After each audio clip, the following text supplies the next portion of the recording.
illustration. So, Theresa, just tell us about how many years now have you been working with us? So let's say 5 or 6 or so, 5 years. And so, if you may not know, Theresa moved down to Florida. She went to school down there, got married, and her husband is here tonight with us. So, a lot of times I still say Theresa Ewell, but now I've gotten accustomed to saying Theresa Ewell Nelson and making sure that I have included you properly in it. So I'm making that transition. So talk to us a little bit about the idea of the script, how it all came about, and that sort of thing. And I'll take your coat. You can just put it right behind us. Hi, wow. I didn't know I was doing this. Well, every year I get a call from Brian about July, and we start meeting and just brainstorming ideas with the whole team. And this whole idea of the family Christmas came about this year because we were looking for something new and different. And when we got to the second act, and we started talking, last year we had done the first act and the second act together for the first time, which I thought was, I mean, I'm a theater person, so of course I think that that's good, that the whole thing tied together, and I was really hoping that this year we could make that work too. And as we were just developing this script and developing this story, it's so, the whole story is so kid-centered this year with Lizzie and Claire, and their relationship and Claire asking the questions, you know, it's really driven by that it was just natural to have the second act kind of be a children's story. And it kind of came out of that, and then I just really started writing it. I mean, that was right, it just kind of came out. Now, in the beginning, I think when Theresa and I talk, we're always sort of like, how do we outdo what we did last year? And last year was such a good year for us as we wrote in this new element of using Scrooge to narrate us through the second half, as Theresa already mentioned. So we were at kind of a loss, and we were just like, well, we're just going to pray about it and see what happens. This year, we really put a lot of different ideas on the table. I give her all kinds of different storylines to start out with, and then we just start to play with each one and see what starts to take shape. This family one started to take shape right away, so we knew that we had something in our midst. And then I had seen on YouTube a church doing, Prestonwood Baptist doing a candle lighting on their Christmas Eve. I thought, wouldn't that be nice to include into our program because it looked so awesome. And so I talked to Theresa about this, and sometimes these elements are just elements kind of thrown out there and really don't have any kind of feet to them whatsoever. And then we were already starting to think about rebranding the Splendor of Christmas and what it looked like, the mailing, the website, and all this good stuff. So somehow through many different conversations, I know where I was in my car, and I was talking to Theresa, and I was saying, you think that, why don't we have this book that's inserted into this nativity set that we hand off? And they read the book, and this becomes the narrative. Well, Theresa was like, okay, that's great. I had no idea how it was then going to sound. I didn't know what she was going to come back with. She said, okay, so quick and easy. And then we get the script back, and here it was, just all written out. And it seemed like it was completely effortless.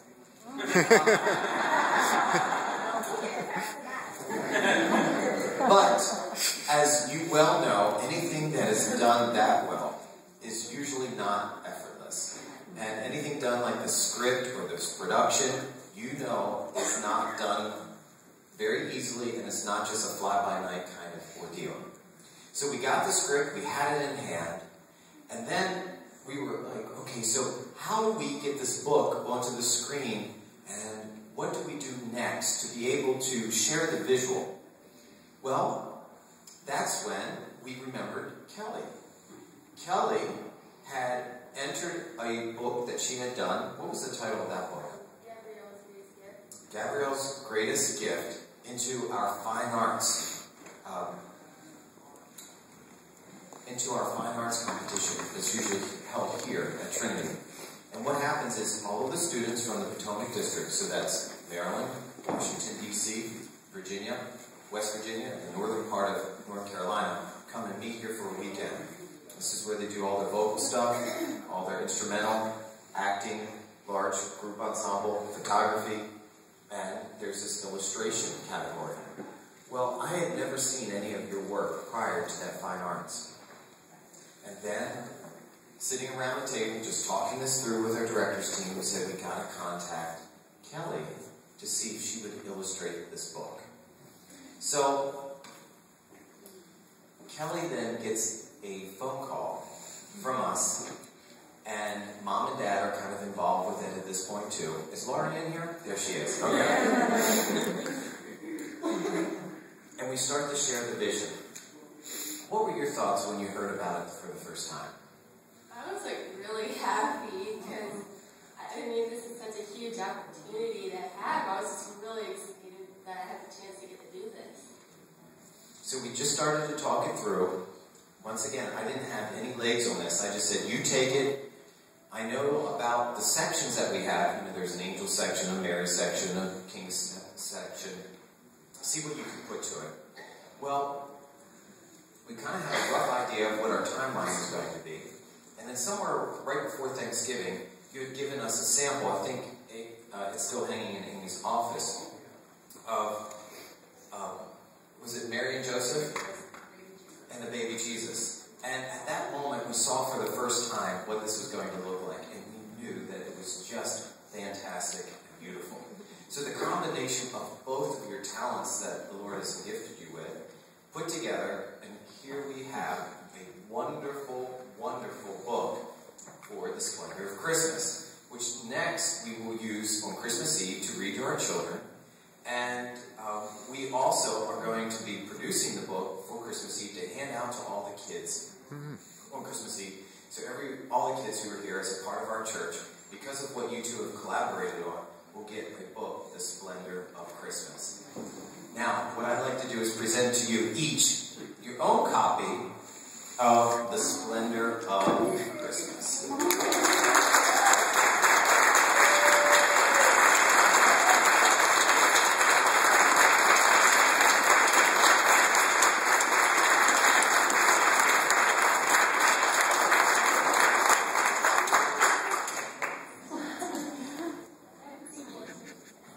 Well, Theresa, what we would love for you to do is read to us as our devotional before we go out, The Splendor of Christmas. So all of you who are here, please feel free to find a seat. The choir will make room for you anywhere, that's fine.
Until one day, with great surprise, she met Gabriel, an angel, oh so wise.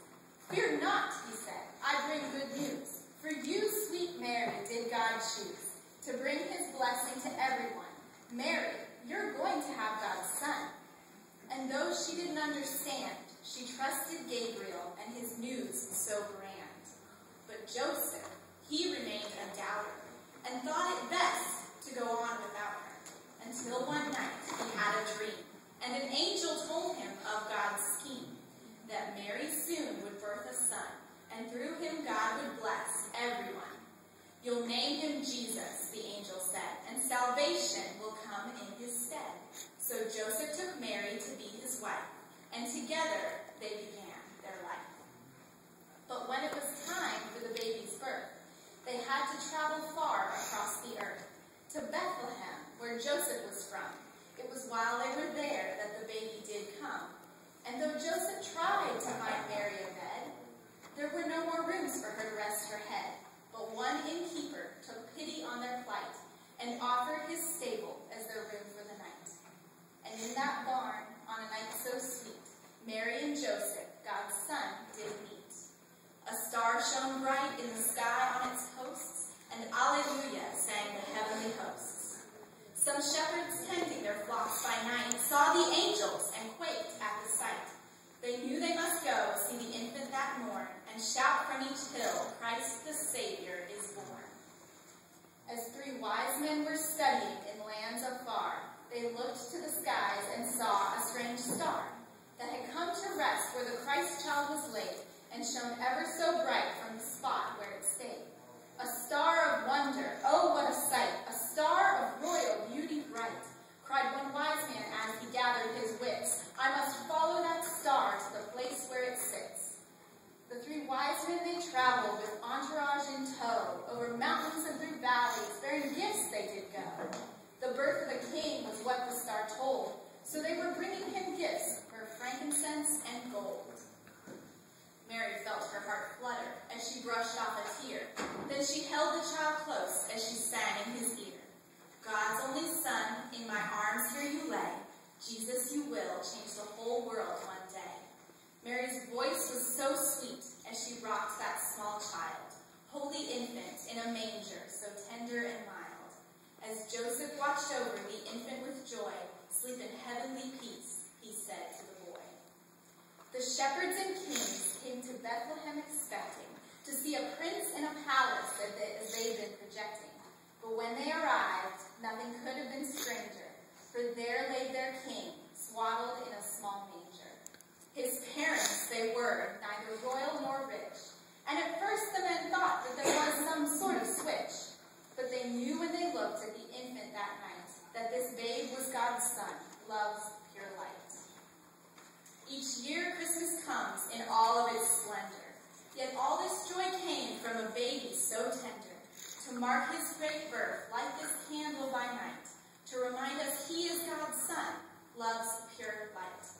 So when you're overwhelmed with the buzz of December, just take a deep breath and try to remember that the first Christmas was neither loud nor bright, but began with one silent and holy night.